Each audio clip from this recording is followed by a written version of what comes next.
parler, dans cette nouvelle causerie du 12 mai 2014, du rapport entre les femmes et le monde, en quelque sorte, plutonien, le monde de la nuit.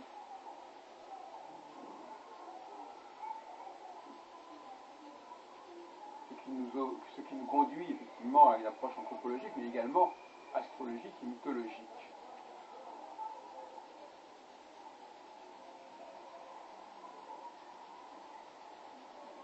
Il y a déjà quelque temps, j'avais insisté sur la question de la parole, de l'oralité.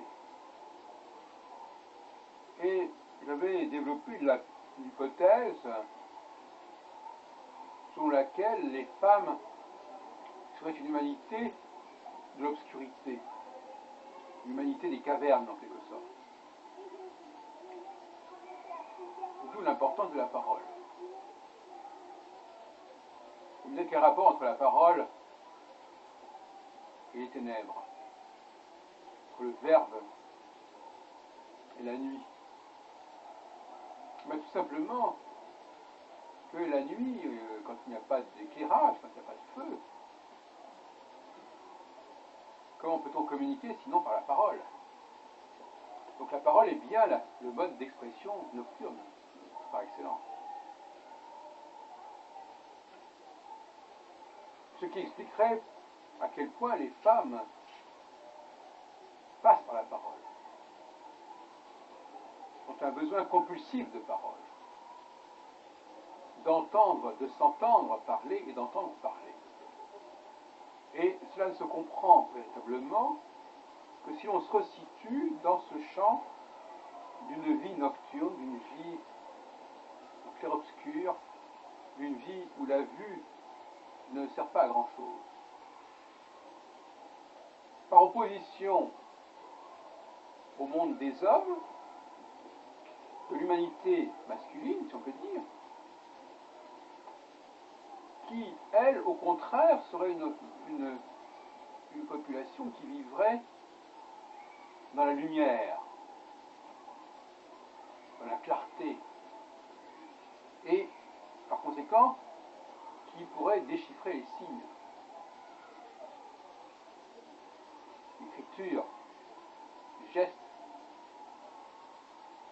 tout simplement les visages.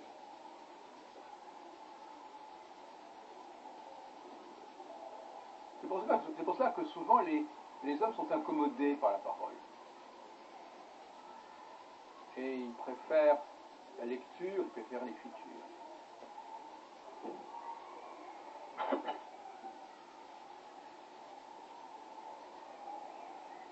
Il y a en linguistique cette opposition d'ailleurs entre le signifiant et le signifié. Le signifiant, alors on peut discuter là-dessus. Le signifiant étant pour moi l'écrit, et le signifié étant pour moi l'oral et la tradition orale autour de l'écrit. Par exemple, je prends souvent le cas des synonymes. Comment savez-vous que deux mots qui n'ont rien à voir formellement, en tant que mots, qui ne se ressemblent pas, aient le même sens? C'est bien qu'il y a une tradition orale qui nous dit que ça a le même sens, parce que au niveau d'une logique de l'écriture, une logique du signe, on ne peut rapprocher que des signes qui se ressemblent, visuellement, formellement. Rapprocher des signes qui ne se ressemblent pas, c'est de l'ordre de la parole, c'est de l'ordre du signifié, c'est de l'ordre de l'oralité. Et il y a une linguistique du signifiant comme une linguistique du signifié.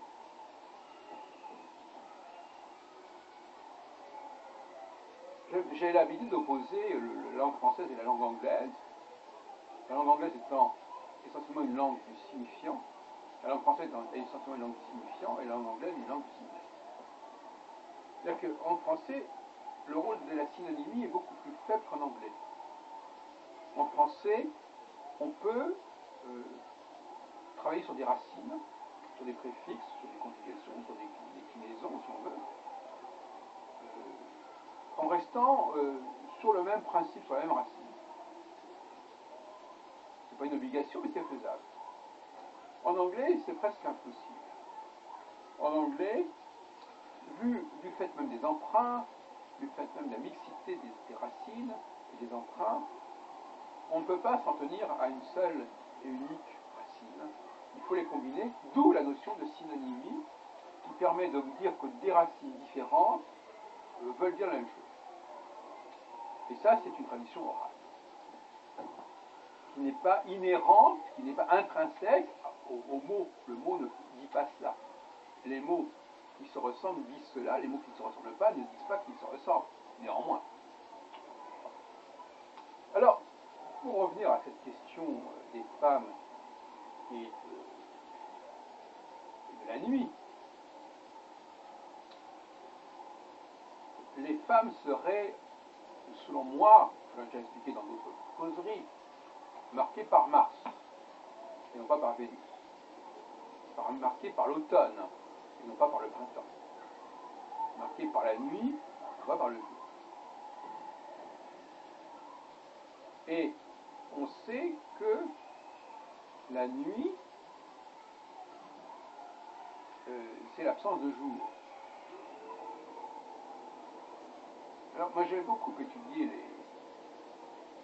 l'iconographie en général, et celle des almanachs en particulier, et celle des riches heures de Berry, et des livres d'heures en général, avec la augmentation des 12 mois de l'année, qui ont un rapport, on en a parlé d'ailleurs récemment, avec les 12 signes zodiacaux, mais d'une façon qui est assez confuse tout de même, et assez insuffisante et incomplète, parce qu'il y a eu des corruptions, il y a eu des déviations, des dérives. Mais ce qui m'a frappé, c'est qu'il y a il y a une symbolique de l'automne qui passe par le fait de tuer le cochon, de le dépecer, de le décortiquer pour en faire de la charcuterie, pour en faire différentes pièces. C'est le travail du boucher. Le travail du boucher, c'est un travail martien. Qui dépaisse, qui décortique, qui fragmente, qui fractionne. Et quand on achète un fruit, a priori, on ne pousse pas. On mange une salade de fruits, un fruit, ça se mange tel quel, on n'a pas besoin de. On mange pas. On peut manger une pêche, on ne mange pas un cochon, on ne mange pas un cheval, on mange un morceau d'animal, alors qu'on peut manger un fruit, des fruits. Donc, le monde automnal est un monde un petit peu comme ça, obscur, mais un monde obscur qui est une sorte de reflet en mineur du monde estival.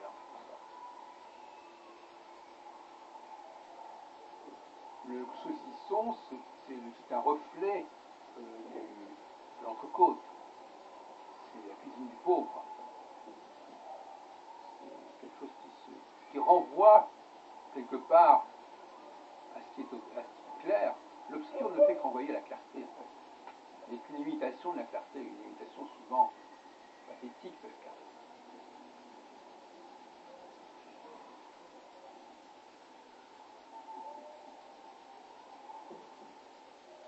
Et par là même, les femmes sont également aussi quelque part des imitations des hommes, des reflets. Comme la lune, quelque part, est le reflet du soleil.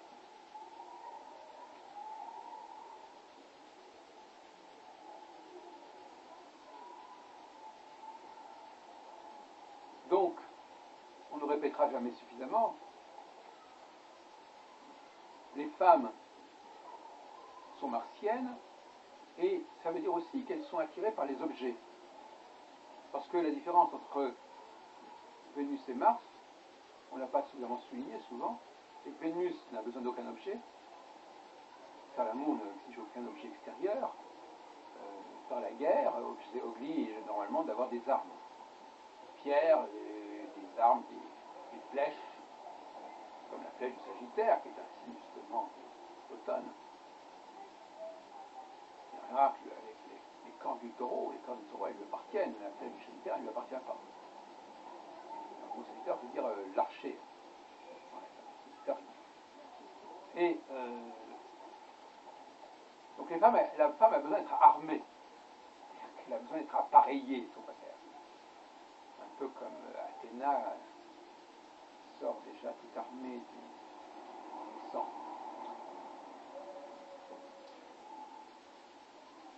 C'est comme si le monde de l'obscurité avait besoin de prothèses, avait besoin de masques, avait besoin de tout un appareillage pour fonctionner, alors que le monde de la clarté pouvait se suffire à lui-même. C'est pour ça que j'ai proposé, il y a déjà quelque temps, de rattacher la femme au monde de la biotechnologie. Et l'astrologie attire les femmes précisément à cause de cette dimension mathématique, technique, les rouages, le transit, qui vient se combiner avec le thème natal, etc. Enfin, c'est très très mathématique, c'est très précis, et c'est une sorte l'astrologie serait une sorte de rêve de machine, de fantasme de la machine, et ne ferait vraiment sens que pour une machine. L'homme n'a pas besoin de ce genre de fantasme. C'est pour ça que l'astrologie lui est assez indifférente, et il n'y a pas la même réminiscence, c'est pas la même nostalgie, le même appel vers la technique, vers le chiffre, vers la mécanique.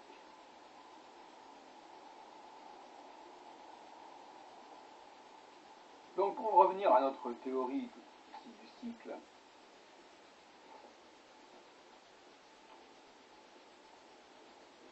nous l'avons déjà bien souvent répété, mais enfin ce ne sera jamais une fois de plus,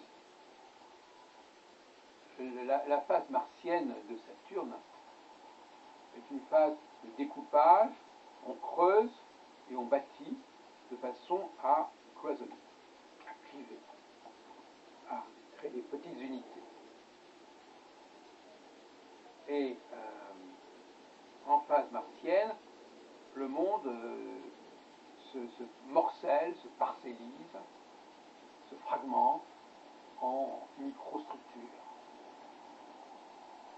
Et c'est par le biais des femmes, par le fait que les femmes forment des couples avec des hommes, que se crée la famille. La famille qui serait en quelque sorte spécifiquement martienne.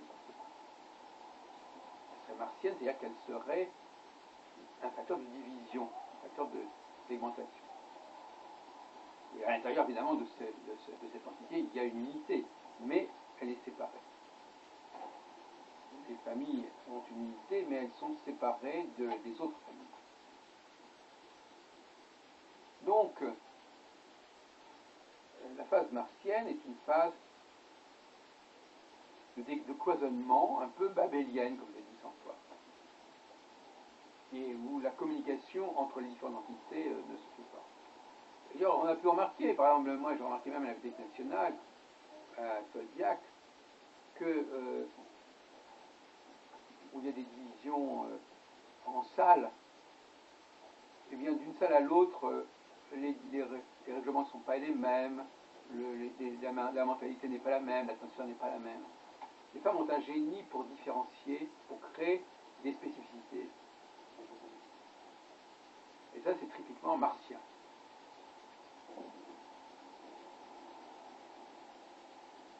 Et c'est martien parce que, et ça il faut le comprendre, c'est martien par rapport à ce à quoi ça se substitue.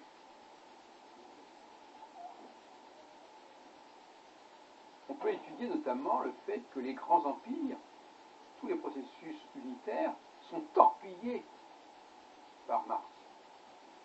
Quand on est une phase martienne, il y a un torpillage de l'empire, la torpillage de l'unité.